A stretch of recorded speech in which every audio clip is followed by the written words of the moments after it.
का मैं हार्दिक स्वागत करते हुए अभिवादन करती हूँ, प्रणाम करती हूँ। अभिवादन की इसी श्रृंखला में मैं महाविद्यालय के प्राचार्य आदरणीय डॉक्टर रामशंकर यादव जी का अभिवादन करती हूँ, क्योंकि उनके प्रोत्साहन और संरक्षण के बिना इस प्रकार के वेबिनार या किसी भी प्रकार के कार्यक्रम का संचालित होना संभव नहीं है। इसी के साथ ही मैं प्रणाम करती हूँ, नमस्कार करती हूँ, अभिवादन करती हूँ आयोजन समिति डॉक्टर अनीता सिंह जी का, डॉक्टर अमित कुमार जी का आज के कार्यक्रम में शामिल और आज के मुख्य वक्ता का स्वागत करने वाले डॉक्टर अमरीश शास्त्री जी का मैं अभिवादन करती हूँ, नमस्कार करती हूँ। नैमिष मिश्रा का भी मैं स्वागत करती हूँ और नमस्कार करती हूँ।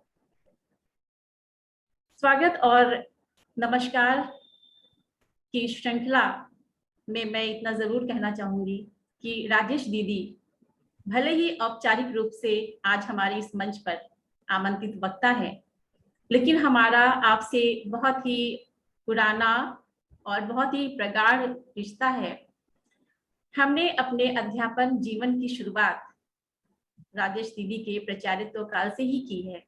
92-93 की बात है। उस समय डॉक्टर राजेश कुमारी दीदी मुंशी रघुनंदन प्रसाद सरदार पटेल महिला महाविद्यालय की प्राचार्या हुआ करती थी और बहुत लंबा समय हम लोगों ने साथ में बिताया, बिल्कुल एक परिवार की भांति। आज भी जब हम लोग अलग अलग महाविद्यालयों से जुड़े हुए हैं, लेकिन दीदी का जो एक बड़कपन है, जो हम प्यार से अपनी बड़ी बहन ही मानते हैं, दी का ही उच्चारण करते हैं, उनका स्नेह हम पर अभी भी बना हुआ है। और बात चाहे वो कॉलेज की हो या परिवार की हो, जब भी कभी हमें आवश्यकता होती वो हमेशा अपना स्नेह और अपना आशीर्वाद, अपना संरक्षण हमें प्रदान करती हैं, हर संभव सहयोग करती हैं। इतनी उदार मना है, हम उनका अभिवादन करते हुए वास्तव में अभिभूत है और अनीता जी की भी शुक्रगुजार हैं कि उन्होंने इस मंच का संचालन हमें सौंपा। और अब औपचारिक स्वागत के लिए मैं आमंत्रित करती हूँ संस्कृत विभाग के उपाचार्य और विभागाध्यक्ष डॉक्टर अमरीश कुमार शास्त्री जी का। इस वेबिनार में उपस्थित सभी लोगों का अभिवादन करते हुए जवाहरलाल नेहरू महाविद्यालय हिंदी विभाग द्वारा आयोजित पखवाड़े के 12वें दिन जो निरंतर हिंदी विभाग के और अन्य विषयों के मूर्धन्य विद्वानों के द्वारा आयोजन में व्याख्यान प्रस्तुत किया गया। आज हम सभी लोगों का एक गौरव का दिन है कि डॉक्टर राजेश कुमारी, जो कभी जवाहरलाल नेहरू महाविद्यालय में ही अध्यापन का कार्य किया और जवाहरलाल नेहरू महाविद्यालय के पूर्व प्राचार्य तथा डॉक्टर राम मनोहर लोहिया अवध विश्वविद्यालय के पूर्व कुलपति आदरणीय डॉक्टर शिवमोहन सिंह जी के निर्देशन में आपने जनपद बाराबंकी के लोक गीतों का अनुशीलन विषय पर शोध प्रस्तुत किया। आपने बाराबंकी जनपद के लब्ध प्रतिष्ठित महाविद्यालय मुंशी रघुनंदन प्रसाद सरदार पटेल महिला स्नातकोत्तर महाविद्यालय बाराबंकी में अध्यापन का कार्य करने के साथ ही लगभग 3.5 वर्षों तक प्राचार्य के पद पर कार्य करते हुए महाविद्यालय को गौरवान्वित करने का काम किया। तत्पश्चात खुनखुन जी महिला महाविद्यालय लखनऊ में आपने हिंदी विभागाध्यक्ष के रूप में कार्य किया। आपने विभिन्न राष्ट्रीय एवं अंतर्राष्ट्रीय पत्र पत्रिकाओं में 8 शोध पत्र आपके प्रकाशित हैं तथा अंतर्राष्ट्रीय सेमिनार में 16 शोध पत्रों को प्रस्तुत किया है। इसके साथ में 3 पुस्तकों की आपने समीक्षा की है, जिसमें कहा जाए जिंदगी कुछ यूं ही की समीक्षा आपने की और उस समीक्षा पर हिंदुस्तानी अकादमी द्वारा सम्मानित भी हुई तथा शब्द गाथा 1 में आपकी समीक्षा भी प्रकाशित हुई। हौसलों की उड़ान की समीक्षा हिंदुस्तानी अकादमी द्वारा सर्वश्रेष्ठ समीक्षा घोषित हुई, जिसके कारण आपने सम्मान प्राप्त किया और शब्द गाथा 2 में प्रकाशित तथा दिल्ली में आमंत्रित कर आपको सम्मानित किया गया। आप बहुत ही अच्छी विद्वतापूर्ण व्याख्यानों के द्वारा आपने अनेकों संगोष्ठियों में प्रतिभाग किया है। अंतर्राष्ट्रीय संस्था महिला काव्य मंच उत्तर प्रदेश इकाई की अध्यक्ष के रूप में सेवारत हैं। हम ऐसे मुख्य वक्ता का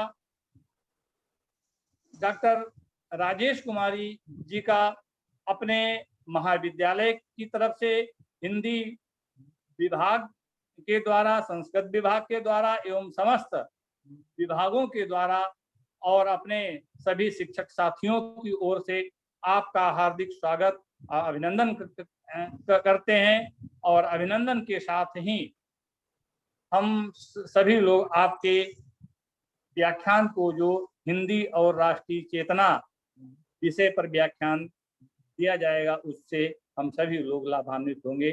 धन्यवाद। पुनः आपका स्वागत और अभिनंदन। धन्यवाद डॉक्टर शास्त्री जी।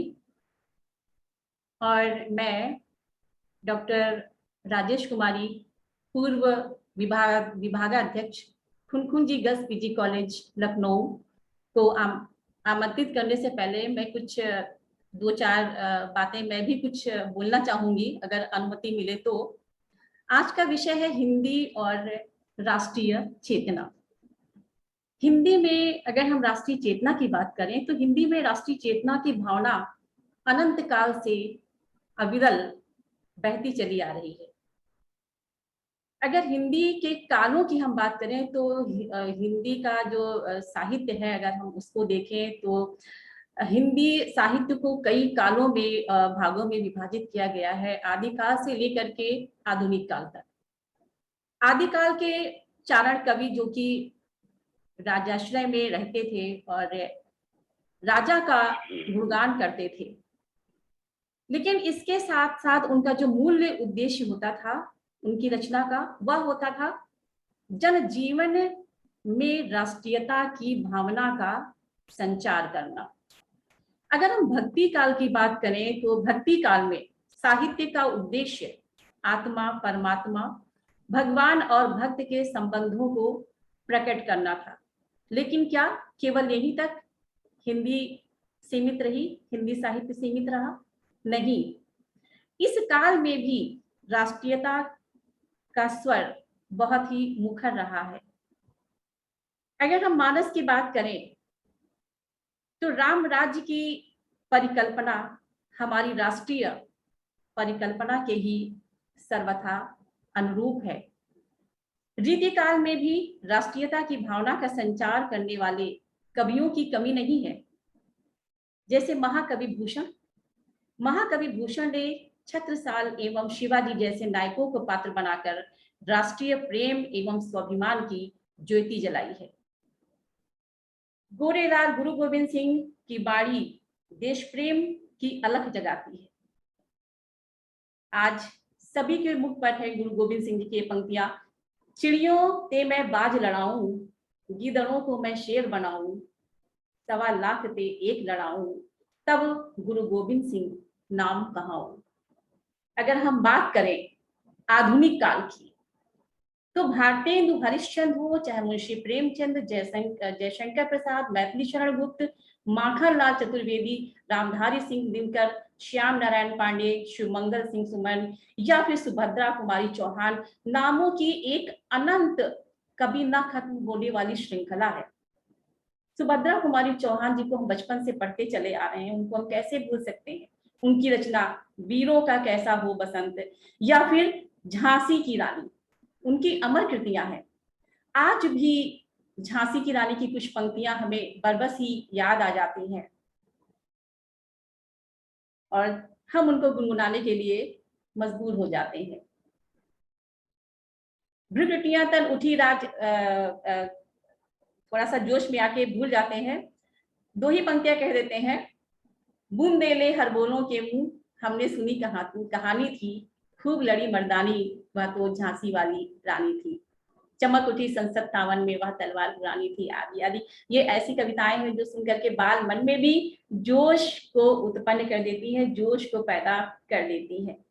एक एक पंक्ति इनकी जोश से भरपूर है। चाहे वीरों का कैसा हो बसंत की अगर हम बात करें, है उदध ही गरजता बार बार, प्राची पश्चिम भूनभ अपार, सब पूछ रहे हैं दिग दिगंत, वीरों का कैसा हो पसंद। तो हमें लगता है कि हिंदी साहित्य का कोई भी ऐसा काल रहा ही नहीं है जब वो राष्ट्रीय चेतना से बिल्कुल अलग रहा हो और शून्य रहा हो। शायद हमने कुछ ज्यादा बोलने की कोशिश कर दी है, तो हम क्षमा चाहेंगे, क्योंकि हमें बोलना नहीं है, हम तो एक संचालक सूत्रधार की भूमिका में है, हमें सुनना है आज अपनी आमंत्रित वक्ता को। लेकिन हिंदी के प्रति जो स्नेह है, जो प्यार है, वो शायद कहीं मुझे बोलने के लिए प्रेरित कर देता है। और अब हम बहुत ही सम्मान के साथ में हम आमंत्रित करते हैं जिन्हें सुनने के लिए हम सभी बेकरार हैं, अपनी प्रिय श्रद्धेय डॉक्टर राजेश कुमारी दीदी को। डॉक्टर राजेश दी।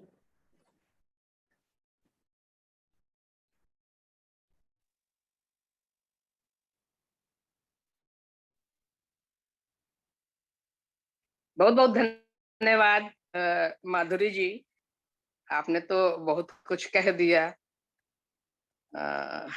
इस अवसर पर आदरणीय महाविद्यालय के प्राचार्य डॉक्टर रामशंकर यादव जी, अनीता जी जो इस गोष्ठी की समन्वयक और इसकी संचालक हैं, माधुरी जी तो आज के संचालन में है, आदरणीय अम्बरीश कुमार जी, शास्त्री जी, अमित कुमार जी, आदरणीय रीना जी और आदरणीय संजय अग्रवाल जी, जिनको अभी मैंने देखा जुड़ गए हैं, और समस्त विद्वत जन जिस गोष्ठी से जुड़े हुए हैं, सबको यथोचित अभिवादन, मेरा प्रणाम।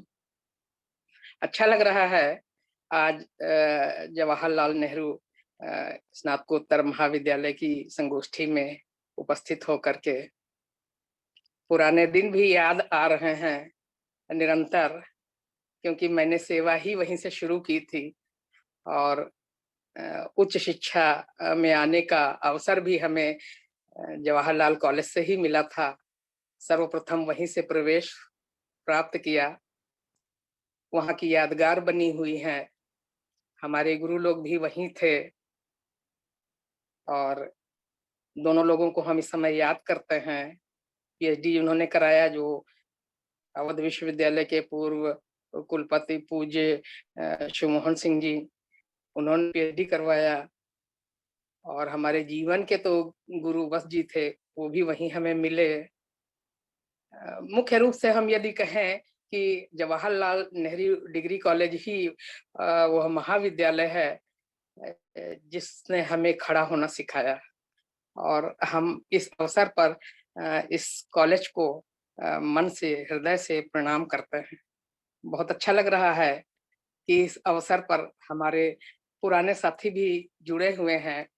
माधुरी जी ने जैसे कि बताया कि हमने बहुत दिनों तक के साथ में कार्य किया, वास्तव में वह अविस्मरणीय है। मुंशी रघुनंदन प्रसाद डिग्री कॉलेज में हम लोगों ने विविध क्षेत्रों में काम किए, सेवा के क्षेत्रों में भी काम किया, एनएसएस में भी कार्य किया। कॉलेज से परे जो कार्य हुआ करते थे उनमें भी हम लोग एक साथ दिखाई पड़ते थे। प्रिंसिपलशिप करते हुए तमाम समस्याएं आती हैं, उनमें भी साथ साथ अनेक कार्यों में सहयोग। अनीता जी का भी सहयोग निरंतर मिलता रहा। बाद में इस तरह की स्थितियां आई कि हम लोग यहाँ वहाँ सबकी नियुक्तियां हुई और दूसरे दूसरे कॉलेजेस में चले गए, लेकिन स्मृतियां हैं जैसे कि माधुरी बता रही हैं, वो आज भी हैं। चलिए विषय पे आते हैं हम लोग। आज का विषय ही इस तरह का है और मुख्य रूप से जो है वह हिंदी का जो ये पखवाड़ा मनाया जा रहा है। इस पखवाड़े में जो 15 दिन है, जवाहरलाल नेहरू डिग्री कॉलेज जो एक एक दिन एक एक विद्वान को बुला करके कार्यक्रम में समन्वित करके जिस प्रकार से इतना महत्वपूर्ण कार्य कर रहा है, वास्तव में अति प्रशंसनीय है। और हम तो ये कहेंगे कि जैसे ही हिंदी की बात चलती है तो कुछ पंक्तियां हैं जो सबसे पहले यूं ही मस्तिष्क में गूंज जाती हैं, जैसे कि निज भाषा उन्नति है, सब उन्नति को मूल, बिन निज भाषा ज्ञान के मिटत नहीं एको शूल। भारतेंदु जी की ये पंक्तियां जैसे ही हिंदी का नाम लेते हैं तुरंत याद आ जाता है। इसलिए और भी क्योंकि हिंदी की महत्ता को उन्होंने जितना रेखांकित किया संभवतः और किसी ने नहीं किया। अब क्योंकि विषय है हमारा राष्ट्रीय चेतना, हिंदी में हिंदी और राष्ट्रीय चेतना, तो राष्ट्रीय चेतना का जब नाम लेते हैं तो जैसे कि माधुरी जी ने अभी कुछ पंक्तियां बोली हैं, वो पंक्तियां यूं ही आ जाती हैं मस्तिष्क में, चाहे वो माखनलाल चतुर्वेदी की हो पंक्तियां, चाहे वो जयशंकर प्रसाद की पंक्तियां हो, चाहे सुभद्रा कुमारी चौहान की पंक्तियां हो। याद करते ही जब राष्ट्रीय चेतना की बात करते हैं तो याद आ ही जाती है। यदि हम पीछे से देखें हिंदी को तो हम ये देखते हैं कि ये स्वाधीनता संग्राम के पहले भी हिंदी के विकास क्रम में जहाँ कहीं अनेक कवियों ने राष्ट्रीय चेतना की कविताएं लिखी हैं, लेकिन तब वो राष्ट्रीयता नहीं थी। कहना ये चाहिए कि वो राजाश्रित कवि हुए और राजाओं की महिमा में ही लिखा करते थे, वो बात अलग है। चाहे वो वीर गाथा काल में चंद्रवरदाई हो, चाहे भूषण हो, उन लोगों ने अपने अपने राजाओं के लिए वीरता की कविता लिखी, देशभक्त की कविता लिखी। इस तरह से एक गौरव गाथा जो है वो हिंदी में पहले से ही पाई जाती है। लेकिन आज हम आजादी का अमृत महोत्सव मना रहे हैं। ऐसे में भारत की आजादी की गौरव गाथा में हिंदी की भूमिका को अनदेखा तो नहीं ही कर सकते हैं। जब अमृत महोत्सव मनाएंगे तो हिंदी कहाँ भुला पाएंगे। यद्यपि हमारे देश में आजादी के पहले ही हिंदी की गौरव गाथा रही है, पहले से एक परंपरा सी रही है। हिंदी का भक्ति काल स्वर्ण युग कहा जाता है क्योंकि हिंदी उसमें बहुत ही संपन्न थी। जीवन के ना जाने कितने पहलू जो कभी व्यक्त ना हुए होंगे भक्ति काल में हुए। इतिहास चक्र के अनंतर भारत पर बाह्य आक्रमण होते रहे, विदेशी प्रजातियां आई, उनकी भाषा भी साथ में आई, कुछ यहाँ लूटपाट करके लौट गए और कुछ यहीं पर आकर के बस गए, यहाँ के शासक बन गए और शासक बनने के कारण उनके काम काज में उनके यहाँ जो मूल भाषा थी उन शब्दावली को उन्होंने यहाँ की भाषा की शब्दावली में मिला करके काम चलाया। इसीलिए जो आज की हिंदी है उसमें बहुत प्रकार के शब्दों का घालमेल है। फारसी को ले लें, अरबी को ले लें, पुर्तगाली अंग्रेजी भाषा भाषाओं के तो शब्द हैं ही, अंग्रेजी के तो बहुत ही ज्यादा हैं शब्द। आज कहना ये चाहिए कि अंग्रेजों के आने के बाद की जो हिंदी है वो पहले वाली हिंदी नहीं रह गई, बहुत बदल गई है हिंदी। बोलचाल की भाषा हिंदी आज बहुत परिवर्तित रूप में है। इस प्रकार हम देखते हैं कि आज जो हिंदी का स्वरूप है वो पूर्व में नहीं था। वस्तुतः हम कह सकते हैं कि हिंदी अत्यंत जीवित भाषा है। आज भी हम नए शब्दों को ग्रहण कर रहे हैं। प्रारंभ में हिंदी उर्दू यानी अरबी फारसी के शब्दों के मेल से जो भाषा बनी थी उसका प्रयोग मुगलों ने किया और शासन में प्रयोग हुआ करता था।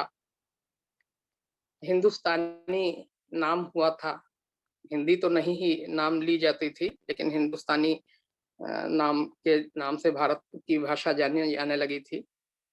हिंदी तो फिर ईरानियों ने नाम दिया।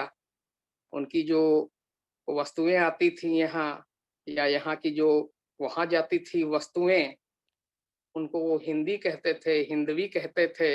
यहाँ के लोगों को हिंदी हिंदवी कहते थे, हिंदू कहते थे। इसी शब्द से हिंदी हिंदू आदि शब्द बन गया, जबकि पहले ऐसा कुछ नहीं था।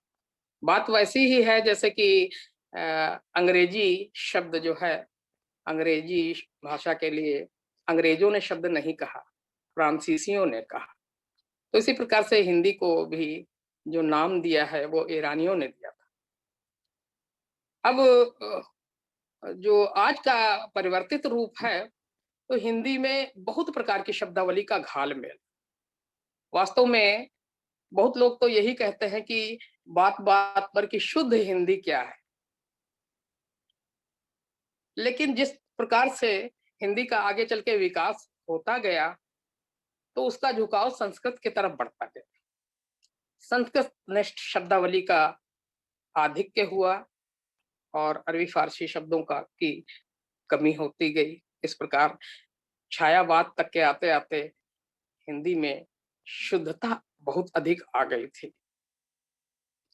आज भी यदि हम अदालती कामों में जाएं, तो बहुत सारे कार्य ऐसे हैं जिसमें आज भी उर्दू, अरबी, फारसी के शब्दों का प्रयोग देवनागरी लिपि में लिख दिया करते हैं, क्योंकि वहाँ परंपरागत रूप से वही शब्दों का प्रयोग होता है और हो रहा है, इस समय भी हो रहा है।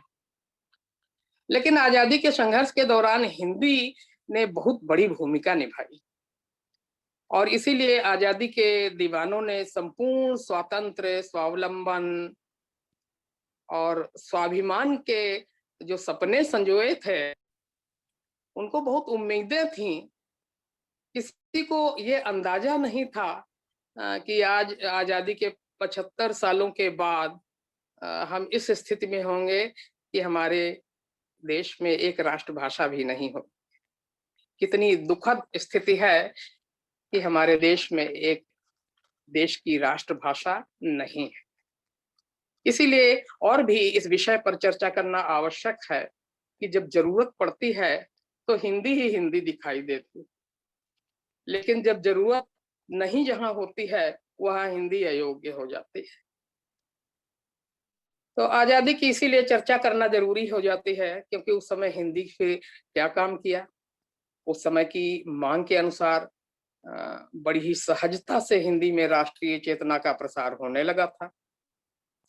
आज हम हिंदी में वैज्ञानिक शब्दावली की कमी की बात करते हैं और हिंदी को खारिज करने का प्रयास करते रहते हैं। कहते हैं शोध इसमें नहीं हो सकता, इंजीनियरिंग की पढ़ाई भी नहीं हो सकती, चिकित्सक इसके द्वारा बन नहीं सकते। कहने का तात्पर्य है हम अंग्रेजी ही अपनाएंगे, किंतु यह अत्यंत घातक है। हिंदी में जब राष्ट्रीय चेतना प्रसारित करने की आवश्यकता थी, तब कोई बाधा नहीं थी। दिन प्रतिदिन हिंदी बलवती होती गई। आज भी यदि हम भारतीय चाह लें कि हिंदी में ही समस्त शोध और शिक्षा आदि होंगे तो ऐसा नहीं हो सकता कि हिंदी को और अधिक सामर्थ्यवान बनाने के लिए हमको अधिक कुछ करना पड़ेगा। बहुत ही सहजता से और कुछ ही प्रयत्न से हम हिंदी को अत्यधिक सामर्थ्यवान बना सकते हैं। क्योंकि उदाहरण है कि जब हमें आवश्यकता पड़ी राष्ट्रीय चेतना के लिए तो कहीं भी हिंदी इतनी प्रचलन में नहीं थी।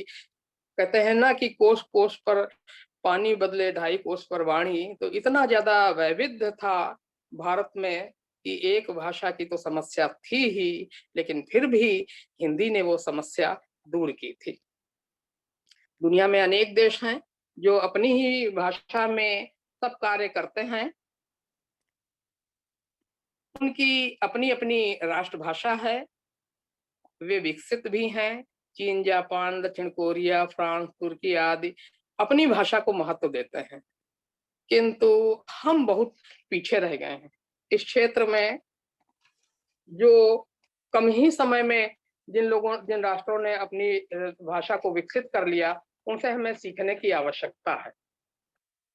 अंग्रेजों से टक्कर लेने में समर्थ हिंदी के खड़ी बोली के स्वरूप को हिंदी मानक के रूप में उस समय प्रतिष्ठित कर दिया गया। सभी को मालूम है, हिंदी भाषा भाषियों को, उत्तर भारत वालों को सबको मालूम है कि खड़ी बोली के पहले हमारे यहाँ जो साहित्य रचना होती थी ब्रज में होती थी और अवधी में होती थी और बहुत ही लोकप्रियता प्राप्त थी इन भाषाओं को। रामचरितमानस अवधी में है, पद्मावत अवधी में है। और ब्रज भाषा की तो स्थिति ये थी कि इतनी ज्यादा लोकप्रिय हो गई थी कि बंगाल में बंगला में लिखने वाले ब्रजबुली बोलते थे अपनी ही भाषा को। ब्रज का इतना प्रभाव था। लेकिन जब अंग्रेज यहाँ पर आए तो बहुभाषी इस भारत में वो संपर्क किसके द्वारा करें, कैसे करें, ये एक समस्या भी थी। किसी एक भाषा को तो मान्यता देनी ही देनी थी। अंग्रेजी प्रखर थी, खड़ थी। आज भी अंग्रेजी चाहे कोई लचर ही बोल दे तो हिंदी वाला दब्बू बन जाता है। तो ये एक स्थिति थी जिसमें खड़ी बोली ही टक्कर ले सकती थी। खड़ी बोली में कुछ अखड़ता आवश्यक थी, तो उसे ही मानक बनाया गया। और ये अनुभव किया साहित्यकारों ने कि वही इस राष्ट्रीय संकट के अवसर पर काम आएगी। मानक का रूप से दिया गया और यह निश्चित किया गया कि अब रचनाएं हिंदी में होंगी, खड़ी बोली में होंगी, हिंदी की खड़ी बोली में होंगी। हालांकि रचनाएं उस समय भी जब ये निश्चय किया गया था, सभी अपने कवि अपनी अपनी भाषाओं में रचनाएं किया करते थे, चाहे ब्रज हो चाहे अवधी हो। उन लोगों का कहना यही था कि कविता खड़ी बोली में हो ही नहीं सकती है, ब्रज भाषा में ही होगी, अवधी में ही होगी। लेकिन जैसे ही कविता होने लगी तो आश्चर्य हुआ कि खड़ी बोली में भी कविताएं हो सकती हैं। तो उसके प्रभाव को देखा गया।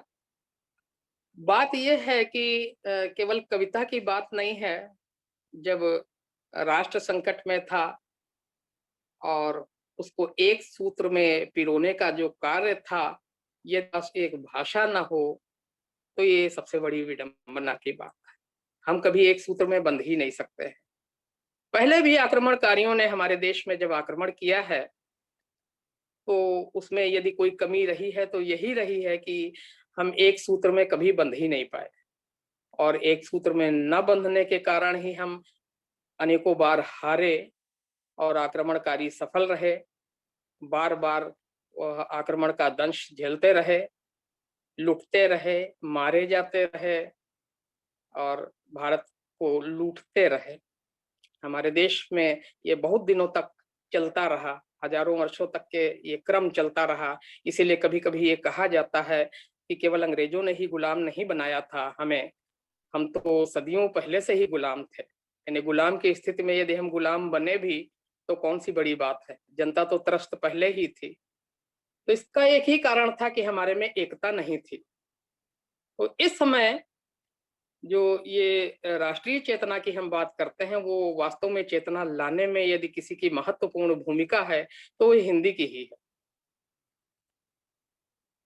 पश्चिम बंगाल के समाज सुधारक केशव चंद्र सेन ने लिखा था, अ, अभी भारत में जितनी भाषाएं प्रचलित हैं उनमें हिंदी प्रायः सर्वत्र प्रचलित है।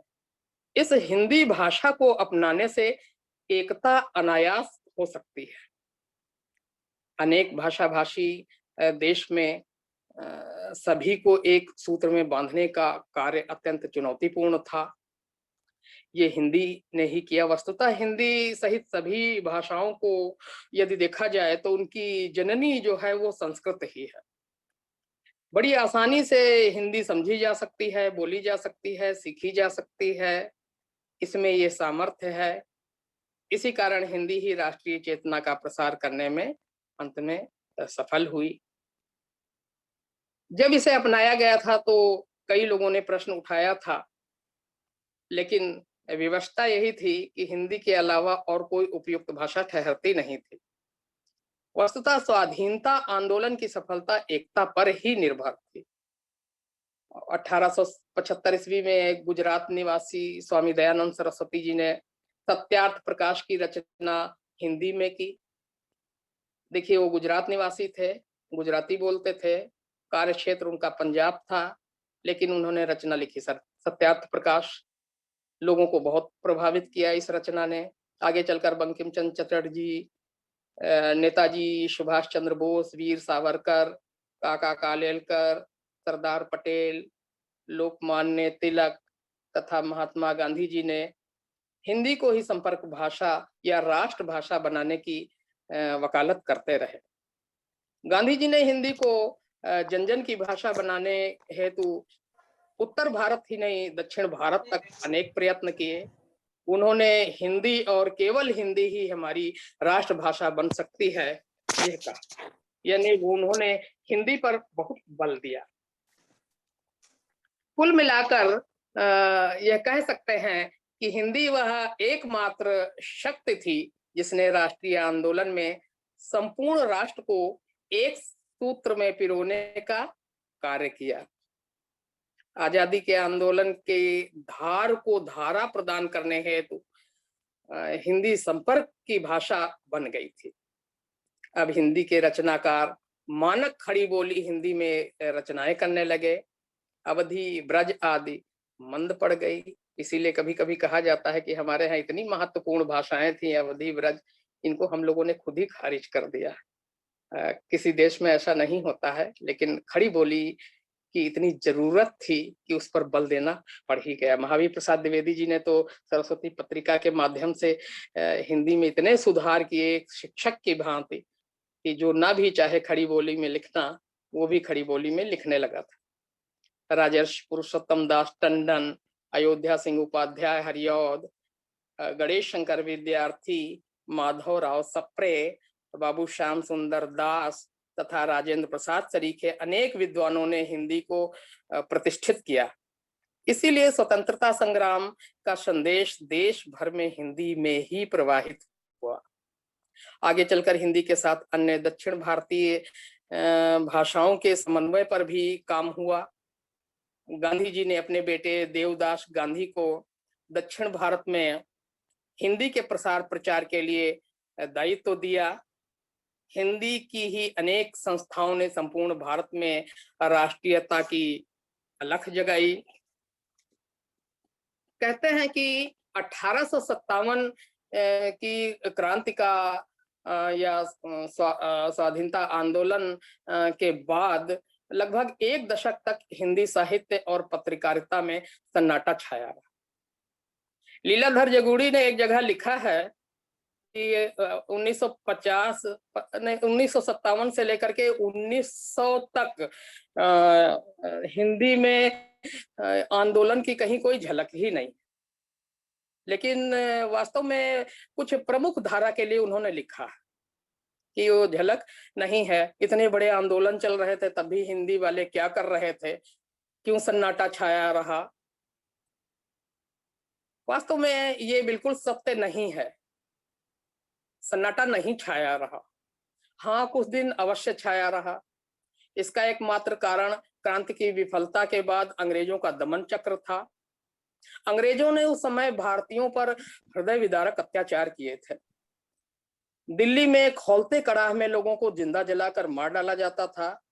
ऐसी कष्टदायक स्थिति में लेखन तो दूर की बात है, जबान खोलना भी कोई आसान काम नहीं था। फिर भी इस संकट की स्थिति में भारतेंदु हरिश्चंद्र ने अत्यंत साहस और निर्भीकता के साथ न केवल साहित्य सृजन की पहल की, बल्कि समकालीन साहित्यकारों, कवियों तथा रंगकर्मियों को भी प्रेरित किया। भारतेंदु जी ने 17 वर्ष की अल्पायु में यानी 1867 से कवि वचन सुधा मासिक पत्रिका निकालना शुरू कर दिया था, जिसका मोटो था खल गगन सो सज्जन दुखी मति होहि, हरिपद मति रहे अपधर्म छूटे, सत्य निज भारत गहै कर दुख बहै। इस प्रकार इस पत्रिका के प्रकाशन का एकमात्र लक्ष्य था भारत का सत्व प्राप्त कर पराधीनता से निजात हासिल करना। उन्होंने राष्ट्रीय चेतना के नव संचार तथा स्त्री पुरुष के समान अधिकार आदि को सुनिश्चित करने में अपनी पूरी शक्ति लगा दी।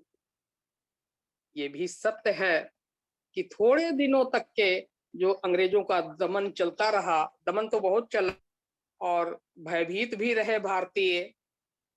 उन लोगों ने ज्यादातर ये कोशिश किया कि कैसे बचें, लेकिन फिर भी भारतीयों ने हिम्मत की और उनमें जो साहित्यकार थे या हिंदी को लेकर के जो चेतना का प्रसार कर रहे थे, उसमें भारतेंदु सबसे अग्रणी थे।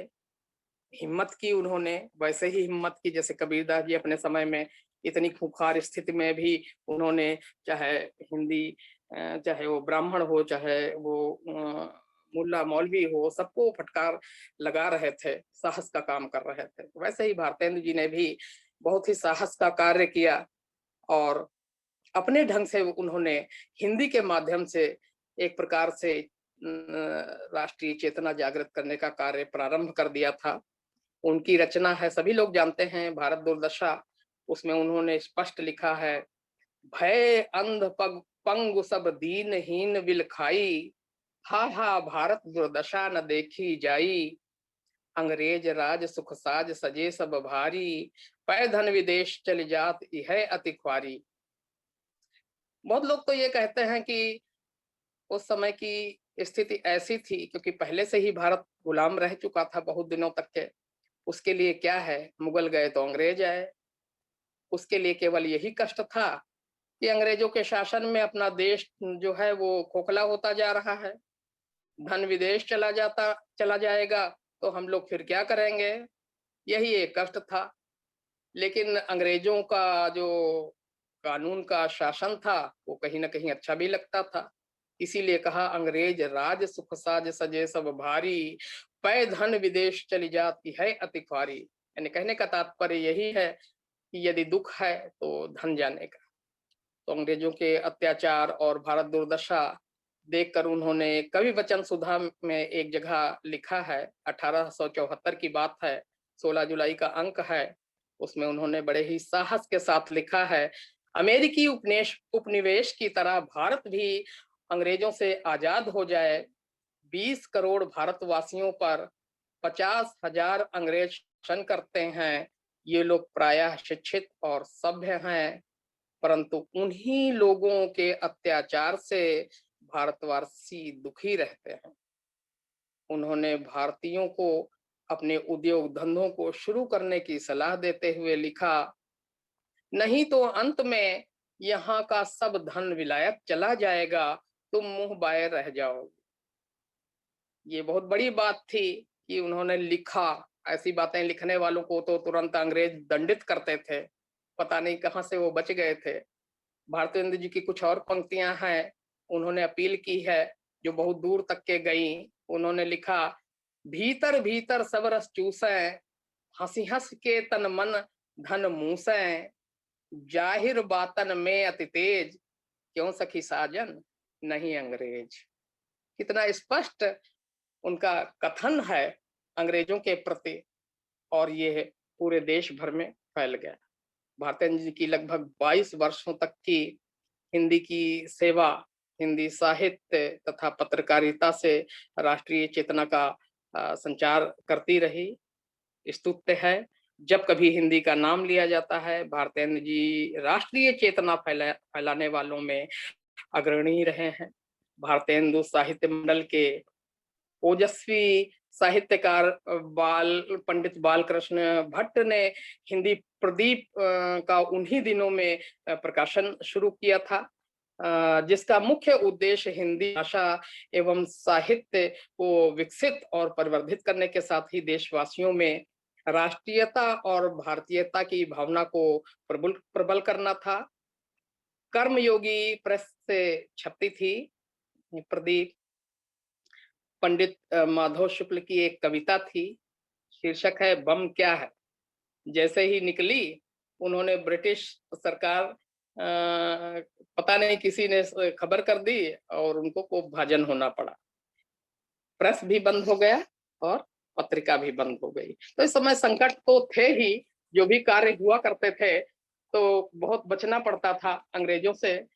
बड़े हिम्मत के साथ लोग कर रहे थे और दंडित भी हुआ करते थे।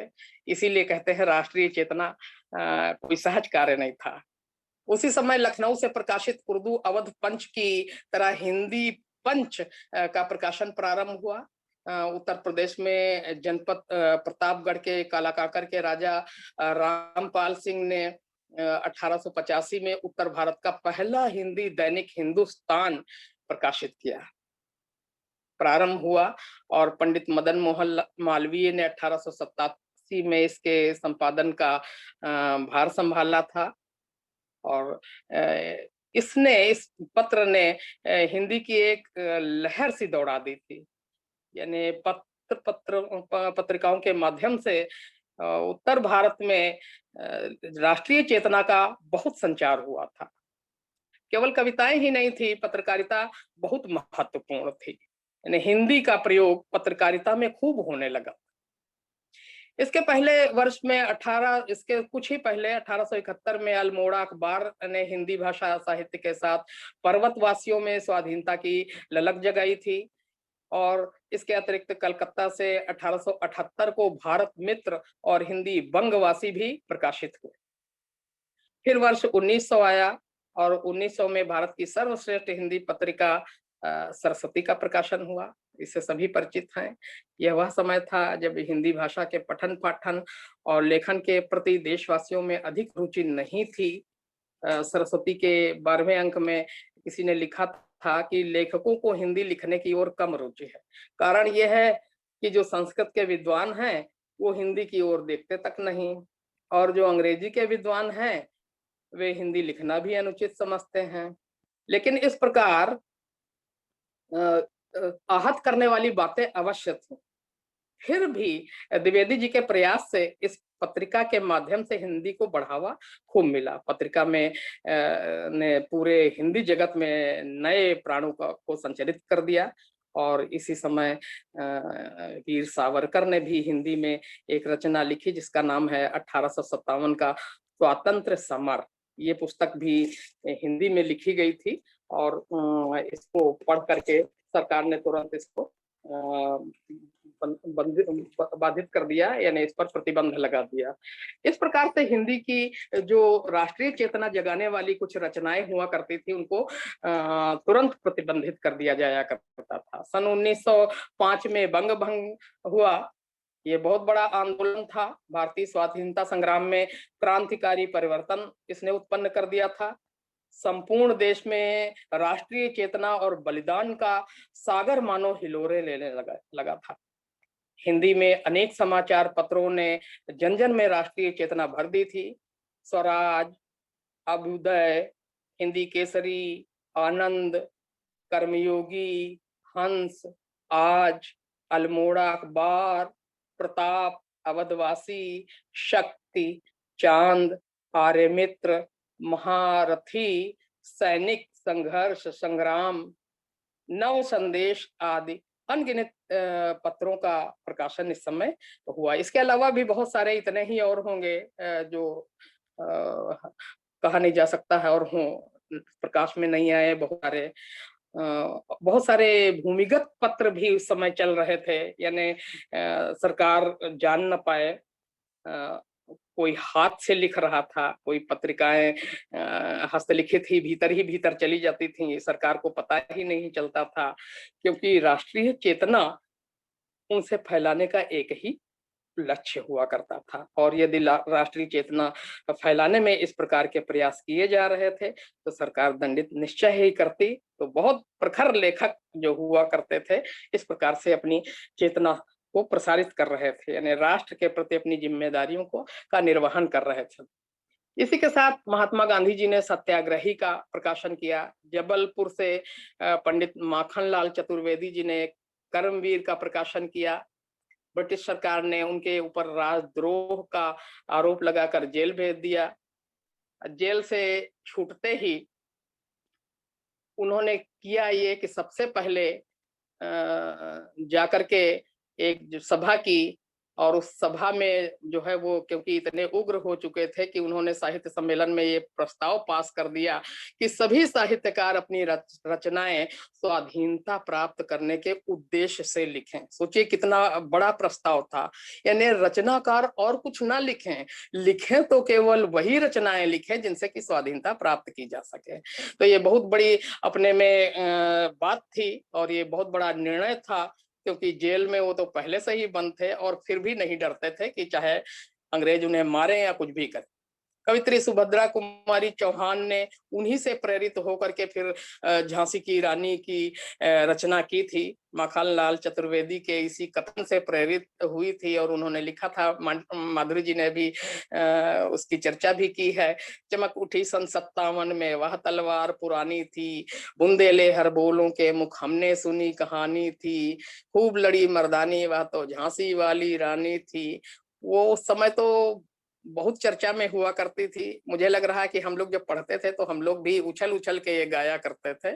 गे तो थी और इसमें वीर रस तो भरा ही भरा है। महारानी लक्ष्मीबाई का इसमें चित्रण है, वीरता का चित्रण है, जिसमें न राष्ट्रीयता हो तो राष्ट्रीयता भर ही देने वाली है। ऐसी हिंदी की महिमा है।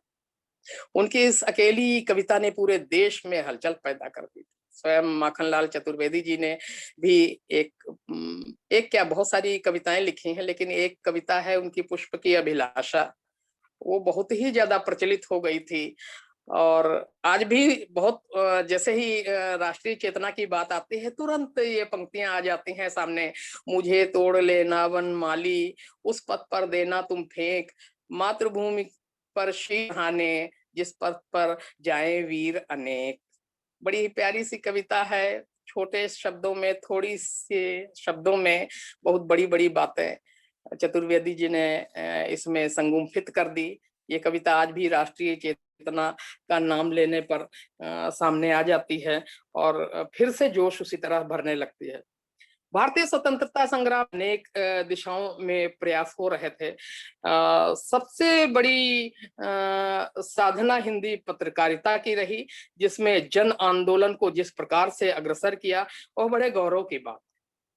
हिंदी के ये अगर पत्र न होते तो कहते हैं कि आजादी भले मिलती लेकिन थोड़ी देर से मिलती, क्योंकि जिस तरह से पूरे राष्ट्र भर में एक प्रकार की चेतना फैलाने का कार्य इन पत्रों ने हिंदी के माध्यम से किया, वो बहुत बड़ा महान कार्य था। तो इसीलिए आज 75 वर्ष पूरे होने पर इस राष्ट्रीय चेतना को मेरे ख्याल से बहुत ही ज्यादा महत्व देना चाहिए और उसको आज भी उसी तरह प्रकाशित करना चाहिए जिससे हम अपने गौरव को जान सकें।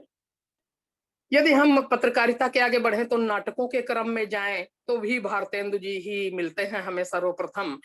जयशंकर प्रसाद जी भी हैं। भारतेंदु जी ने जैसे लिखा, अभी हमने पीछे चर्चा की थी, प्रहसन लिखते थे, छोटी छोटी नाटिकाएं लिखा करते थे और उनके माध्यम से वो राष्ट्रीय संदेश दिया करते थे। राष्ट्रीय भावधारा संपृक्त ऐतिहासिक नाटकों का इस समय विशेष महत्व था। अनेक नाटकों में राष्ट्रीय और स्वतंत्र चेतना के स्वर अधिक निर्भीक थे और ओजस्वी थे। ब्रिटिश साम्राज्य से आक्रांत देश यानी भारत में स्कंदगुप्त, चंद्रगुप्त नाटक लिखकर प्रसाद जी ने सामयिक राजनीति की भी एक बहुत बड़ी गुत्थी को सुलझा दिया था।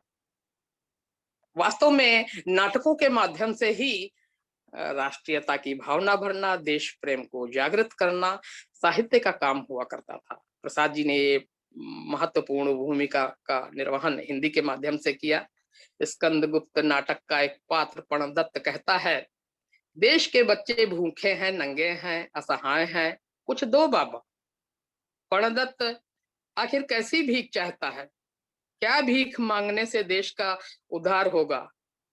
प्रणदत्त कहता है, जो दे सकता हो अपने प्राण, जो जन्मभूमि के लिए उत्सर्ग कर सकता हो जीवन, वैसे वीर चाहिए।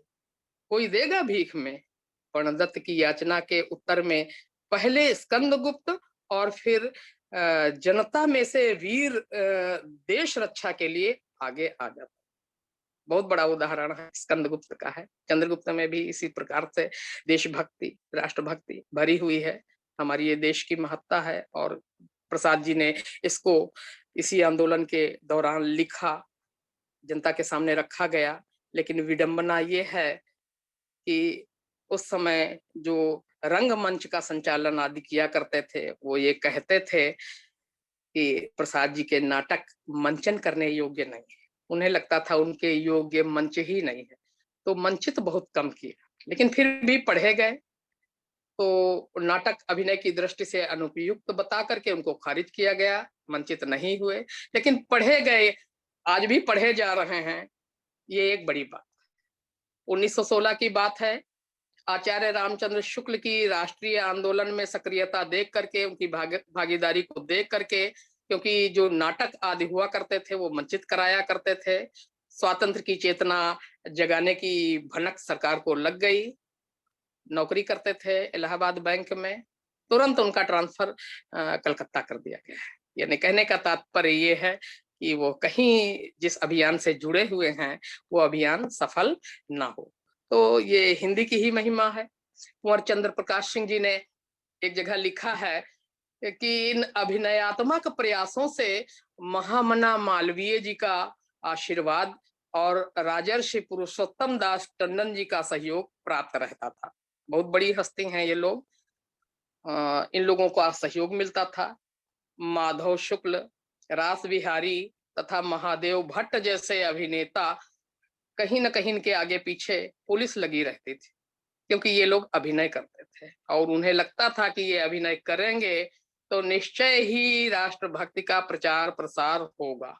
तो इसी से अंदाजा लगाया जा सकता है कि वास्तव में हिंदी के नाटकों के प्रयत्न जो हैं वास्तव में बहुत ही महत्वपूर्ण थे और राष्ट्रीय चेतना को जानने में बड़े ही सफल हुआ करते थे। इसीलिए पुलिस जो है इनके पीछे लगी रहा करती थी। हिंदी के इन नाटकों में भारतेंदु जी के पश्चात द्विवेदी युग और छायावाद युग की कविताओं को भी हम देखेंगे इसी क्रम में, क्योंकि नाटकों में और भी नाटक लिखे गए हैं, लेकिन प्रसाद जी का नाटक तो उदाहरण के लिए मैंने लिया है। प्रसाद जी के ही और नाटक हैं जो राष्ट्रीयता से भरे हुए हैं। तो राष्ट्रीय चेतना संचारित करने में कविताएं भी बहुत महत्वपूर्ण है। जैसे कि अभी माखनलाल चतुर्वेदी, सुभद्रा कुमारी चौहान की चर्चा की है। द्विवेदी युग में हम आते हैं तो मैथिली शरण गुप्त को राष्ट्र कवि के रूप में जाना गया। उन्होंने भारत भारती की रचना की है। कहते हैं कि गांधी जी ने उनसे कहा था कि हमारे देशवासियों में कहीं ना कहीं एक जो है वो हीनता की भावना घर कर गई है। ऐसी कोई रचना करो जिससे कि हीनता दूर हो सके। जब हीनता दूर होगी तभी जोश आएगा। उन्होंने भारत भारती की रचना की और भारत भारती की रचना करने के पश्चात इतना ज्यादा लोकप्रिय हो गई कि जिस प्रकार से लोग हाथों में गीता लिए रहते थे उसी तरह भारत भारती लिए रहते थे। भारत भारती की कविताएं यत्र तत्र खूब गूंजती रहती थी। कुछ कविताएं हैं, कुछ उनकी पंक्तियां हैं, दो उनको हम कहना चाहेंगे आज। मानस भवन में आर्य जन जिसकी, उतारे आरती भगवान भारतवर्ष में गूंजे हमारी भारती। बहुत सारी पंक्तियां हैं, लेकिन इतना कहाँ, दो पंक्तियां कहते हैं। अभी माधुरी जी ने प्रसाद जी की भी कुछ पंक्तियां कहीं, प्रयाण गीत है जो चंद्रगुप्त से लिया है। जैसे ही हम राष्ट्रीयता की बात करते हैं तुरंत वो पंक्तियां याद आ जाती हैं, उनको भी हम कहेंगे। हिमाद्रि तुंग शुंग से प्रबुद्ध शुद्ध भारती, स्वयं प्रभा समुज्ज्वला स्वतंत्रता पुकारती, अमर्त्य वीर पुत्र हो प्रशस्त पुण्य पंथ हो। ये कविता प्रयाण गीत है और इस पर बढ़े चलो कह करके एक प्रकार से प्रसाद जी राष्ट्रीय चेतना जगाते हैं और आगे बढ़ने का आह्वान करते हैं।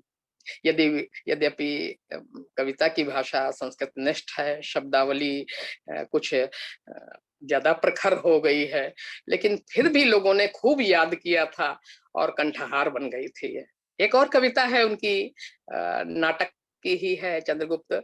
अरुण यह मधुमय देश हमारा, जहां पहुंच अनजान क्षितिज को मिलता एक सहारा। अब ये भी कविता आजकल पाठ्यक्रम में पढ़ाई जाती है और विविध रागनियों के माध्यम से गाई जाती है, लेकिन इन पंक्तियों में जो देश प्रेम कूट कूट करके भरा हुआ है, देश की महत्ता, देश की गौरव महानता, वो राष्ट्र गौरव को ही बढ़ाता है। और भी बहुत सारे कवि हैं जिन्होंने जिन्होंने राष्ट्र गौरव के लिए कविताएं रची हैं।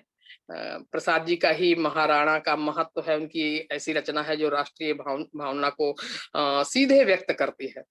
प्रसाद जी की कामायनी है, अप्रत्यक्ष रूप से कह सकते हैं वह एक रूपक है, लेकिन प्रकारांतर से राष्ट्रीय चिंतन को इसमें भी व्यक्त किया गया। लहर की एक कविता है, बीती विभावरी जागरी, अंबरपन घट में डुबो रही, तारा घट उषा नागरी। देखने में तो लगती है कि वास्तव में प्रकृति चित्रण किया गया है, लेकिन इस कविता के माध्यम से भी भारतीयों को जागृत करने का प्रयास किया गया है। पूरे विश्व में जागरण फैला हुआ है, हम अभी सोए हुए। तो ये जागरण गीत ही है, मात्र चित्रात्मक प्रतीकात्मकता ही इस गीत की नहीं है, अपितु ये अत्यंत प्रभावशाली जागरण गीत है और राष्ट्रीय भावना से ओतप्रोत गीत है। अब चर्चा करते हैं हम प्रसाद जी के बाद निराला जी को लेते हैं। निराला जी को भी हम यदि नहीं चर्चा करेंगे तो बात अधूरी ही रह जाएगी। निराला जी ने भी राष्ट्रीय चेतना अपनी कविताओं के माध्यम से जगाई है। उन्होंने कविता लिखी जागो फिर एक बार, उसमें आपने माधुरी जी ने ही अभी चर्चा में कुछ पंक्तियां कही हैं, 1.25 लाख से एक लड़ाऊं चिड़ियन ते मैं बाज तुड़ाऊं, तब गोविंद से सिंह नाम कहाऊं। वास्तव में ये पंक्तियां जागो फिर एक बार से ही ली गई हैं। आगे पंक्ति है इसमें जिसमें भारतीयों के जोश को जगा करके रख दिया निराला जी ने। शेरों की मान में आया है आज चार, जागो फिर एक बार। पशु नहीं वीर तुम समर शूर, क्रूर नहीं काल चक्र में हो दबे, आज तुम राजकुमार समर सरताज, मुक्त हो सदा ही तुम बाधा विहीन बंद छंद ज्यों। इसके माध्यम से इसी में और उन्होंने कहा है, मेष माता की तरह नहीं, पुत्र छिन जाए तो मेष ही है जो कुछ नहीं करता, सिंह तो ऐसा नहीं कर सकता है। यानी याद दिलाते हैं निराला जी भी कि हम उस शेर की तरह हैं, यानी हमारे मान में सियार घुस आया। कितनी विडंबना, बड़ी विडंबना है, एक प्रकार से वीरता को जगा करके रख देते हैं। प्रसाद जी की ही तरह निराला जी ने भी इस गीत के माध्यम से भारतवासियों को अपने गौरवपूर्ण अतीत की स्मृति दिलाई है, जागृति का संदेश देती वीर रस से युक्त यह कविता राष्ट्रीय चेतना की दृष्टि से अनुपम और अद्वितीय है। निराला जी की कविता एक बादल राग है, लंबी है थोड़ी सी, कई खंडों में है। राम की शक्ति की पूजा है, राम की शक्ति पूजा भी लंबी है। इसमें इसके माध्यम से भी क्रांति हेतु निराला जी ने प्रेरित किया है और वास्तव में बहुत दूर तक के इसका संदेश जाता है। प्रायः ऐसी ही विचारधारा के कारण उन्हें यानी निराला जी को विद्रोही कहा गया, विद्रोही कवि की संज्ञा दी गई, क्रांतिकारी कवि की संज्ञा दी गई, ओज के कवि के रूप में उन्हें जाना ही जाता है। और अपनी इसी प्राण शक्ति के कारण उनकी कविता प्राणवान नजर आती है। निराला जी के जुझारूपन को देखते हुए हिंदी जगत में उन्हें महाप्राण की उपाधि से विभूषित किया गया है। उसी समय अवधि के एक कवि हैं, अवधि के कवि वंशीधर शुक्ल अवधि में भी लिखते थे, खड़ी बोली में भी लिखते थे, लेकिन उनकी कविताओं की बड़ी चर्चा थी। शुक्ल जी पढ़ी, उन्होंने भी बहुत योगदान दिया है राष्ट्रीय चेतना फैलाने में। शुक्ल जी ने 1921 से स्वतंत्रता आंदोलन में सक्रिय भाग लिया, यानी पहले नहीं लेते थे इतना, लेकिन पूरी तरह से वो आंदोलन में जुट गए थे। 1928 में उन्होंने प्रभात फेरी वाली कविता लिखी। उस समय राष्ट्रीय चेतना जागृत करने के लिए प्रभात फेरी हुआ करती थी और कोई ना कोई गीत चलता रहता था। एक गीत उन्होंने लिखा था, कदम कदम बढ़ाए जा, खुशी के गीत गाए जा। और ये गीत जो है नेताजी सुभाष चंद्र बोस की सेना का प्रयाण गीत बन गया था, मार्चिंग सॉन्ग जिसको कहते हैं। जब भी उनकी सेना चलती थी तो इसी गीत के माध्यम से ही शुरुआत होती थी। इसके अतिरिक्त प्रभात फेरी का एक दूसरा गीत और है जो बहुत ही लोकप्रिय हुआ, उठो सोने वालों सवेरा हुआ है, वतन के फकीरों का फेरा हुआ है। ये गा गा करके जागरण मंत्र घर घर फूंका गया और संपूर्ण देश में राष्ट्रीय चेतना की एक लहर सी दौड़ गई थी। तो ये हिंदी का राष्ट्रीय चेतना का योगदान है। इसके अतिरिक्त बहुत सारे कवि हैं जिन लोगों ने तमाम कविताएं लिखी हैं। कुछ महत्वपूर्ण की ही यहाँ चर्चा करते हैं। बालकृष्ण शर्मा नवीन जी हैं, माखनलाल चतुर्वेदी जी हैं, राम नरेश त्रिपाठी जी हैं, श्याम नारायण पांडे जी हैं, और दिनकर जी का तो पूरा काव्य ही वीर काव्य से भरा है। बालकृष्ण शर्मा नवीन की पंक्तियां देखिए, कभी कुछ ऐसी तान सुनाओ जिससे उथल पुथल मच जाए। ये बहुत ही लोकप्रिय हो गई थी। इसी प्रकार राम नरेश त्रिपाठी जी की रचनाओं में भी देश प्रेम और त्याग का उच्च आदर्श प्राप्त होता है। श्याम नारायण पांडे जी की का काव्य स्वातंत्र भावना और साम्राज्यवाद से मुक्ति की इच्छा प्रकट करता है। रामधारी सिंह राष्ट्रीय चेतना के कवि के रूप में जाने जाते हैं, राष्ट्र कवि के रूप में जाने जाते हैं। दिनकर जी को सदैव इसी रूप में याद किया जाता है। उनकी रेणुका, हुंकार आदि उस समय की रचनाएं राष्ट्रीय चेतना से भरी हुई थी। ओजस्वी उनका स्वर था। कुरुक्षेत्र भी उनकी रचना है जिसमें युद्ध और संघर्ष की वर्तमान समाज व्यवस्था में अनिवार्यता व्यक्त की गई। सोचिए, आज हम कहते हैं युद्ध व्यर्थ है, मानवता को ऊपर होना चाहिए, लेकिन उनकी यह बात जो वो लिखते हैं कविता के माध्यम से, इस पर ध्यान देना चाहिए। वो क्या कहते हैं, छीनता हो सत्य कोई और तू त्याग तप से काम ले, यह पाप है। पुण्य है विच्छिन्न कर देना उसे, बढ़ रहा तेजी तेरी तरफ जो हाथ है। साफ वो वीरतापूर्ण कृत्य की ओर संकेत करते हैं कि जो हमारा सब कुछ छीन रहा है उसको विच्छिन्न कर देना चाहिए। बड़ी वीरता पूर्वक, यानी पूरी तरह से संघर्ष के लिए देश को तैयार कर रहे थे आजादी के संघर्ष के दौरान। और भी बहुत सारी कविताएं हैं राष्ट्रीय चेतना युक्त हैं, जिनमें कुछ कविताओं के उदाहरण दे सकते हैं। जैसे कि राम नरेश त्रिपाठी जी ने निश्चित चिंता में लिखा है, अपना ही नभ होगा अपने ही विमान होंगे, अपने ही मान जब सिंधु पार जाएंगे, जन्मभूमि अपनी को अपनी कहेंगे हम, अपनी ही सीमा हम अपने रखाएंगे। राम प्रसाद बिस्मिल जी, जिनको फांसी दी गई थी, जेल में रह के उन्होंने अपनी आत्मकथा लिखी थी। उन्होंने भी लिखा था, सरफरोशी की तमन्ना अब हमारे दिल में है, देखना है जोर कितना बाजुए का तिल में है। अब ना अगले बुलबुले हैं और ना अरमानों की भीड़, एक मिट जाने की हसरत अब दिले बिस्मिल में है। उस समय कुछ लोकगीत भी बड़ी चर्चा में थे और जो कहीं साहित्य में नहीं मिलते हैं, लोगों ने संग्रहित भी नहीं किए हैं। तो कुछ बहुत चर्चा में थे, इसलिए कहीं ना कहीं लिख गए हैं। जैसे कि गांधी जी का योगदान था, इसलिए गांधी जी के बारे में लोकगीत गाते थे। लोकगीत, एक गीत था, गांधी बाबा ने भारत जगाए दिया है, हमें चरखे का मंत्र बताए दिया है। ये लोकगीत है। श्यामलाल पार्षद का ये गीत, विजयी विश्व तिरंगा प्यारा, झंडा ऊंचा रहे हमारा, बहुत लोकप्रिय हुआ। इसके अतिरिक्त भी अनेक गीत उस समय खूब गाए जा रहे थे। लीलाधर जगूड़ी ने एक जगह जो ये लिखा है कि 1930 से 1947 तक हिंदी का रचनाकार आजादी की लड़ाई से सीधे अथवा लेखन के स्तर पर जुड़ा था। यानी पहले वो ये बताते हैं कि 1857 से लेकर 1900 तक के कोई हलचल खास नहीं थी, लेकिन आगे उनका कहना यह है कि 1930 से 47 तक के पूरी तरह से जुड़ा हुआ है। यानी अब यहाँ हम कविता ही नहीं कहते हैं, हिंदी की अन्य विधाएं भी जुड़ी, चाहे वो उपन्यास हो, चाहे वो कहानियां हो। तो उपन्यास और कहानियों को जिक्र करते हैं तो हम प्रेमचंद को यदि न लें, प्रेमचंद की चर्चा न तो बात अधूरी रह जाएगी। राष्ट्रीय चेतना की चर्चा में प्रेमचंद का कहानी संग्रह सोजे वतन उस समय चर्चा का विषय बन गया था।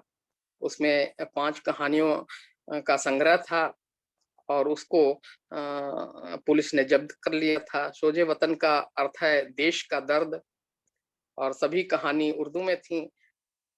किसी ने पुलिस को खबर दी, कलेक्टर साहब ने बुलाया और उस कहानियों के संबंध में पूछना शुरू किया। बहुत गहरी पूछ हुई, जांच हुई। राष्ट्रीयता से ओत-प्रोत थी सोजे वतन, और बहुत संदेह हुआ अंग्रेजों को। उन्हें लगा कि ये गलत काम है। नवाब राय को ढूंढा जाने लगा। उस समय नवाब राय के नाम से वो लिखा करते थे। नवाब राय के नाम से लिखी गई सोजे वतन थी।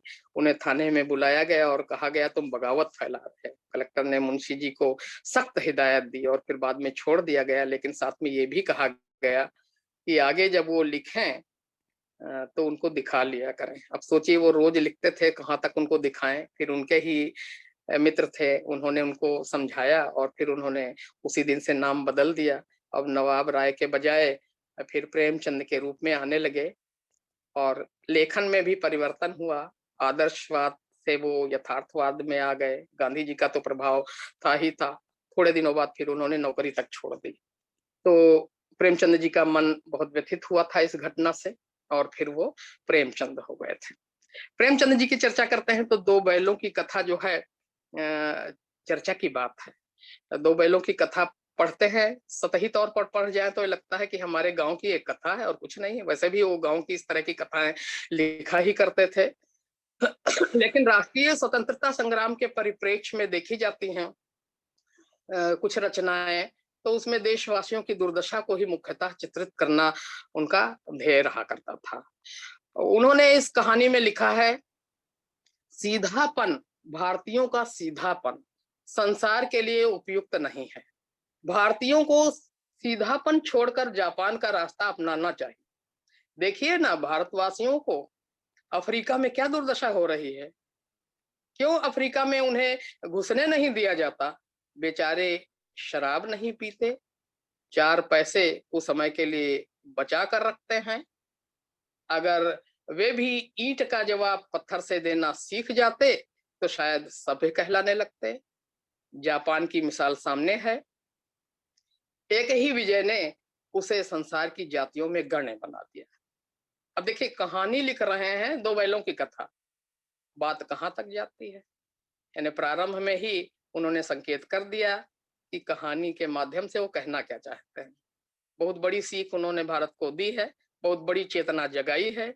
इस प्रकार कहानी के प्रारंभ में ही सिद्ध हो जाता है कि प्रेमचंद केवल 2 बैलों की कथा नहीं लिख रहे हैं, अपितु कहानी के प्रवाह में राजनीति का अंतर प्रवाह है।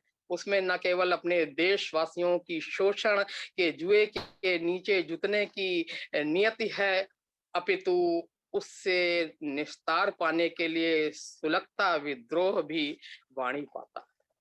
तो यह विद्रोह जो है वह प्रेमचंद जी ने साहित्य के माध्यम से जगाया था।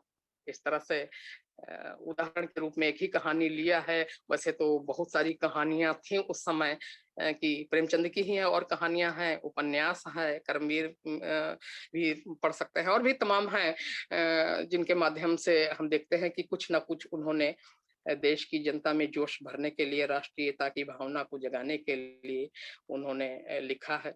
ऐसे ही अनेक रचनाकारों की कृतियों में राष्ट्रीय चेतना के स्वर बुलंद हो रहे थे।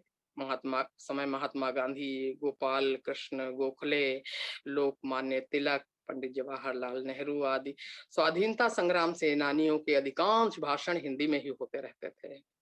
यदि इसको विस्तार से पढ़ा जाए तो देखें कि उस समय की हिंदी जो है वो आज की हिंदी से काफी भिन्न है, लेकिन राष्ट्रीयता के इस प्रक्रम में देखें कि जो भावना जगाने के प्रक्रम में हिंदी का जो योगदान है, भले ही वह आज जैसी हिंदी नहीं थी, भले ही वह बहुत संस्कृत निष्ठ नहीं थी, लेकिन फिर भी जो उसका ध्येय था, जो चेतना जगाने का कार्य था, जो एकता उत्पन्न करने का कार्य था, उसमें सफल हुआ करते थे। गांधी जी से प्रभावित अनेक रचनाकार हिंदी में देश प्रेम की कविताएं लिखकर राष्ट्रीय चेतना जागृत करने में लगे हुए थे। गांधी जी का गहरा प्रभाव प्रेमचंद की तरह पंत जी पर भी रहा। द्वितीय विश्व युद्ध की पृष्ठभूमि में लिखी गई उनकी बापू शीर्षक कविता युगवाणी की पहली ही कविता है। रामधारी सिंह दिनकर की कविता उन दोनों बहुत लोकप्रिय हुई थी, वो भी बहुत प्रभावित है। कहते हैं उन्होंने गाया, तुझको या तेरे नदीश गिरिवन को नमन करूं मैं, मेरे प्यारे देश दे या मनु को नमन करूं मैं, किसको नमन करूं मैं भारत किसको नमन करूं। एक गीत उन्हीं का और है, प्रणति।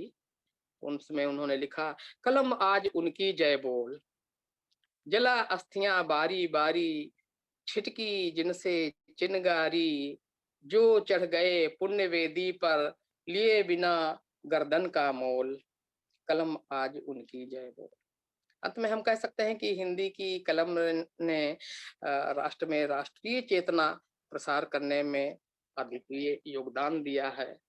अब ये राष्ट्रीय चेतना जो है उस समय की है, उसको हम 75 सालों बाद याद कर रहे हैं। जरूरी भी है याद करना इस संदर्भ में, और भी ज्यादा कि आज हिंदी की क्या दशा है। यानी आजादी मिली तो किसी ने सोचा भी नहीं होगा कि आजाद भारत में हिंदी में योग्यता नहीं रह जाएगी। जो आजादी के दौरान थी वह एक तरफ भारतीय बाजार है, लेकिन वो उस समय बहुत जोर शोर से हिंदी काम कर रही थी। और जैसे ही भारत आजाद हुआ, हम बिल्कुल निश्चिंत होकर के, जैसे लगता है अपना कर्तव्य, अपना वो जोश सब एक किनारे रख देते हैं। एक तरफ भारत, अब आज की स्थिति यह है कि एक तरफ भारतीय बाजार जिसमें हिंदी बिना काम ही नहीं चलता है, सिनेमा है हिंदी बिना काम ही नहीं चलता है, हिंदी में खूब चल रहे हैं, चुनाव प्रचार होते हैं हिंदी में होते हैं, हिंदी बिना काम ही नहीं चलता है। किंतु शिक्षा के क्षेत्र में अंग्रेजी बिना काम नहीं चलता है। कहते हैं इंग्लिश में ही सामग्री है, हिंदी में है ही नहीं। कैसी विडंबना है कि देश में कितने उत्साह से हिंदी को अपनाया था, और आशा थी कि आजादी के 10-20 वर्षों बाद हिंदी ही संपर्क भाषा, राजभाषा और उससे बढ़कर राष्ट्रभाषा के रूप में विकसित होगी, किंतु सपना अधूरा रह गया। हम सबको पता है कि दूसरों की भाषा सीखने में जिंदगी चली जाती है, मौलिक कार्य क्या करेंगे। अब्दुल कलाम का यही कहना है कि मातृभाषा में हम विकास कर सकते हैं, हम दूसरों की भाषा में सोच नहीं सकते हैं। पूरी जिंदगी हम भाषा सीखने में ही हम खपा देंगे, तो इसलिए मातृभाषा की महत्ता है। किंतु हम आज भी मानसिक गुलामी ढो रहे हैं। आज भी हमारे यहाँ पढ़े लिखे लोग, हम चाहे पखवाड़ा मनाएं हिंदी, चाहे दिवस मनाएं, लेकिन ये केवल मनाते ही रहते हैं। परिवर्तन क्या हो रहा है ये कुछ नहीं देख रहे हैं। नित्य प्रति अंग्रेजी माध्यम से ही पढ़ाई होती जा रही है। हाँ, ये अवश्य थोड़ा अच्छा लग रहा है कि आज की सरकार ने मातृभाषा पर बल दिया है। होना ये चाहिए कि जो भाषा बाजार में चलती है उसी में राजकाज चले, समाज चले। किंतु हमारे देश में उल्टा है, बाजार में कुछ, सिनेमा में कुछ, शिक्षा में कुछ, शिक्षा में अंग्रेजी। और नई शिक्षा नीति से कुछ आशाएं आज हमें बंध गई हैं। मेडिकल और इंजीनियरिंग की शिक्षा में हिंदी के प्रारंभ वर्षों में हिंदी उसके इंजीनियरिंग के और मेडिकल की प्रारंभ के वर्षों को हिंदी में देना स्वीकार किया है। शिक्षा हिंदी के माध्यम से होगी, प्रथम वर्ष में होगी, ऐसा प्रारंभ जो है सुना है कि हो रहा है। मातृभाषा की महत्ता को विद्वानों ने आज माना है। नई शिक्षा की नीति से हम फिर आशाओं में अपने को जोड़ लेते हैं और ये मानते हैं कि हम आशान्वित रहें और संभवतः बदलेगा कुछ, भारत बदलेगा। आज से 20 साल पहले हमने ये माना था कि हिंदी का भविष्य अच्छा है। हमारा एक अनुभव है जिसको हम कहना चाहेंगे, केवल हम लिखा पढ़ा हुआ ही नहीं मानते हैं। एक बार सिक्किम कैंप में हम गए हुए थे। ये हमारा अपना अनुभव है भाषा के संबंध में, जो बहुत जरूरी है सुनाना। सिक्किम में हमने, क्योंकि सिक्किम में कैंप लगता था एनसीसी का, और उसमें हर एक गवर्नमेंट कॉलेज में ही हम लोग रुकते थे। वहाँ के बच्चों से मिले, बहुत अच्छी हिंदी बोल रहे थे। हमने उनसे पूछा आप घरों में क्या बोलते हैं? उन्होंने कहा पहाड़ी। हमने कहा कॉलेज में कौन सी भाषा में पढ़ते हो? कहा अंग्रेजी। हमने कहा इतनी अच्छी हिंदी कैसे बोलते हो? तो उन्होंने कहा पिक्चर देखने के लिए हिंदी सीखते हैं। साफ बात है कि यदि हिंदी की आवश्यकता है तो कोई बाधा नहीं है। वैसे ही जैसे देवकीनंदन खत्री के भूतनाथ, चंद्रकांता आदि उपन्यास जब पढ़ना हुआ तो बंगालियों ने हिंदी पढ़ना शुरू कर दिया।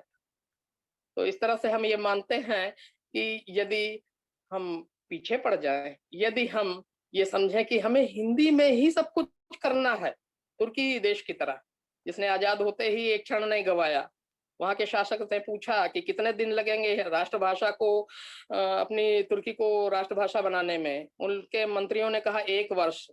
तो उन्होंने कहा 365 वर्ष आज पूरे हो गए, तो 365 दिन आज पूरे हो गए। कहने का तात्पर्य ये है कि आज ही से उनकी तुर्की भाषा राष्ट्रभाषा हो गई। तो इसी तरह निर्णय भारत को भी लेना पड़ेगा। जो सपने आजादी के दीवानों ने, हिंदी प्रेमियों ने देखे थे, उन्हीं से पूर्ण होंगे। आज आवश्यकता है कि हम सभी इस भारतीय प्रयास को सफल बनाएं और आइए हम इस अमृत महोत्सव को मनाते हुए हिंदीमय हो जाएं। जय हिंदी। आप सबको एक बार फिर से बहुत बहुत आभार और बहुत बहुत धन्यवाद। मौका दिया इसलिए विशेषकर आभार और धन्यवाद। जय हिंद। हिंदी और राष्ट्रीय चेतना विषय पर आपने जो भी व्याख्यान दिया वो वास्तव में गागर में सागर भरने के समान है, क्योंकि शायद ही कोई ऐसा क्षेत्र, कोई ऐसा काल छूटा हो, कोई भी ऐसा कवि रचनाकार आपकी आंखों से ओझल हुआ हो जिसको आज अभी इस व्याख्यान में आपने शामिल न किया हो। बात चाहे 1857 से चली हो और चाहे 1905 के बंगभंग पे आई हो या चंद्र बरदाई भूषण और उसके पहले के काल से शुरू करके आपने आधुनिक काल तक के समस्त कवियों का उल्लेख किया है। एकता के संचार में राष्ट्रीय भाषा की महत्वपूर्ण भूमिका होती है। ये एक सामर्थ्यवान भाषा है। अपनी इस बात को पुष्ट करने के लिए आपने कविता, नाटक, प्रहसन, कहानी, उपन्यास आदि अनेक संदर्भों को संदर्भित करते हुए जो अपने व्याख्यान को परिपूर्णता प्रदान की है। वास्तव में जो भी हमारे शोधार्थी, जो भी विद्यार्थी, जो छात्र हैं, ये हम सब लोगों के लिए भी ये वास्तव में बहुत ही ज्ञानवर्धक सत्र रहा है ये। और आपने कहा है कि हिंदी एक जीवित भाषा है। हिंदी को हिंदी का नाम ईरानियों ने दिया है, शायद मेरे लिए एक नई बात है, मुझे इस चीज के बारे में नहीं पता था। तो आपके इस व्याख्यान से हमारा ज्ञान भी काफी समृद्ध हुआ है। आपने कुछ चिंता भी दर्शाई है कि ये बहुत ही दुखद स्थिति है कि आजादी के 75 वर्ष पूर्ण हो चुके हैं और हम आजादी का अमृत महोत्सव मना रहे हैं। लेकिन विडंबना ये है कि जब राष्ट्रीय चेतना के प्रसारण की बात होती थी तो हिंदी सामर्थ्यवान नजर आती थी, और आज जब उसकी आवश्यकता शायद उतनी नहीं है और अन्य क्षेत्रों में हिंदी को इसीलिए असमर्थ भाषा के रूप में घोषित कर दिया जाता है या कर दिया गया है। तो जब एक भाषा एक समय में या जब आवश्यकता होती सामर्थ्यवान होती है, दूसरी जगह पर वो कैसे असमर्थ हो जाती है, ये वास्तव में एक बहुत बड़े विचारणीय प्रश्न है, एक चिंतन का प्रश्न है। और आपने प्रश्न चिन्ह खड़ा किया है कि अगर हम चाह लें तो कुछ भी हो सकता है, क्या नहीं हो सकता है। चीन, जापान, तुर्की, फ्रांस का आपने उल्लेख करते हुए आपने बताया है कि किस प्रकार से उन्होंने ये ठान लिया कि हमें अपनी राष्ट्रभाषा में ही अपने हम कामकाज को करेंगे, और उन्होंने उसको पूर्ण किया। तो कहने की बात यही है कि अगर हम ठान लेते हैं कि हमें इस भाषा को समृद्धि प्रदान करनी है, तो ये अमृत महोत्सव चल रहा है आजादी के 75 वर्षों के पश्चात, इससे अच्छा समय तो और कुछ हो ही नहीं सकता है। और आपने एक प्रश्न उछाल भी दिया है सरकार की ओर से, नई शिक्षा नीति से भी आपने आशाएं जो है वो की हैं। और अगर हम बात करें अनीता जी की, तो अनीता जी ने वास्तव में जो ये पखवाड़ा है 15 दिन का, उसका 17 दिनों में जो विस्तार किया है। और आज राजेश दी के रूप में ये 12वां फूल था, और ये वास्तव में आपकी माला बहुत ही खूबसूरत दिखने वाली है आने वाले समय में। जो इतने अच्छे अच्छे आप जो पुष्प ला रही हैं चुन चुन के, और इतना ज्यादा, जिससे हम वास्तव में जो है हम खुद भी इतना ज्ञान उनसे अर्जित कर रहे हैं। और हमें खुद अपने लिए भी एक गर्व की अनुभूति हो रही है कि इस पुष्प को की माला को गूंथने में सुई और धागे की जरूरत होती है, तो एक धागे का अंश तो आपने हमको भी बना ही दिया है। और अब हम बहुत समय नहीं लेंगे और अनीता जी को हम आमंत्रित करेंगे कि आज जो हमारी आमंत्रित वक्ता है और जो भी जुड़े हुए हैं हमारे शिक्षक साथी, जिन्हें हम देख पा रहे नहीं देख पा रहे हैं, जो यूट्यूब से जुड़े हैं, उन सभी के प्रति धन्यवाद ज्ञापित करते हुए कार्यक्रम के समापन की घोषणा कीजिए। डॉक्टर अनीता सिंह जी, आज की इस कार्यक्रम की आयोजन सचिव। धन्यवाद माधुरी जी। राजेश जी के वक्तव्य का, जो कि सत्यार्थ, दयानंद सरस्वती के सत्यार्थ से प्रारंभ होकर और प्रेमचंद के सौदे वतन तक आया, चीन, जापान और भारत का भ्रमण करते हुए हमारे जूम के स्क्रीन पर छाया। तो ऐसे में हम उनके इतने विस्तृत और विशद वक्तव्य का सारांश आपने प्रस्तुत कर दिया, इसलिए आपका धन्यवाद। और आज की हमारी मुख्य वक्ता ने अपने व्यस्ततम समय में से हमारे लिए समय निकाला और अपना महत्वपूर्ण व्याख्यान हमारे बीच में दिया, इसके लिए हम उनके आभारी हैं। और हमारे साथ हम उनके साथ पटेल महिला महाविद्यालय में उनके संरक्षण में काम कर चुके हैं और उन्होंने बड़ी बहन की तरह हमेशा मेरा साथ दिया है। तब से लेकर आज तक जब कभी भी हमने उनका स्मरण किया वो हमारे सामने रही। मैं उनके लिए आभारी हूँ। उन्होंने आज भी समय दिया और अपना महत्वपूर्ण वक्तव्य दिया, मेरी इस व्याख्यान माला को महत्वपूर्ण बनाया, इसलिए हम उनके बहुत बहुत आभारी हैं। स्क्रीन पर हमारे महाविद्यालय के वरिष्ठतम प्राध्यापक डॉक्टर संजय अग्रवाल सर हैं, वो हमारे पूरे व्याख्यान में बराबर उपस्थित रहते हैं। मैं उनका हृदय से आभार व्यक्त करती हूँ। हमारे विभाग के संस्कृत विभाग के अमरीश शास्त्री जी हैं, मैं उनका आभार व्यक्त करती हूँ कि उन्होंने मेरा निवेदन स्वीकार किया और मेरे कार्यक्रम में सहभागिता की और बहुत अच्छे से हमारे मुख्य वक्ता का स्वागत किया, हमारे अतिथियों का स्वागत किया। हमारे जो शोधार्थी हैं राजेश उपाध्याय, अनुराग तिवारी और हमारे छात्र हैं नैमिष मिश्रा और एक मनीषा झा और अन्य विद्यार्थी जो जुड़े हुए थे, इनके अतिरिक्त अपने विभाग के डॉक्टर रीना सिंह, डॉक्टर अमित और अन्य सभी का मैं हृदय से आभार व्यक्त करती हूँ। और विशेष रूप से आज के कार्यक्रम की संचालिका, जिन्होंने इस पूरे कार्यक्रम को संगठित करने में मेरा बहुत सहयोग किया है, उनका हृदय से आभार करते हुए इस कार्यक्रम के समापन की घोषणा करते हैं। धन्यवाद।